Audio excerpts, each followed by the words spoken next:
আমি এখন পরোটা খেতে চলে এসেছি। তারপরে দেবো কোনটা বন্ধুরা, এটা পেটাই পরোটা, ভর্তি করার নাম করার দোকানের পেটাই পরোটা।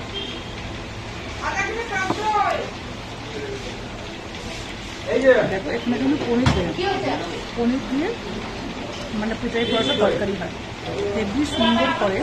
তোমরা যদি আসতে চাও বক্তিপাড়াতে রেলগেটের সামনে পেটাই পরোটা হয়, দারুণ করে পেটাই পরোটার নাম করা দোকান, দারুণ খেতে লাগে।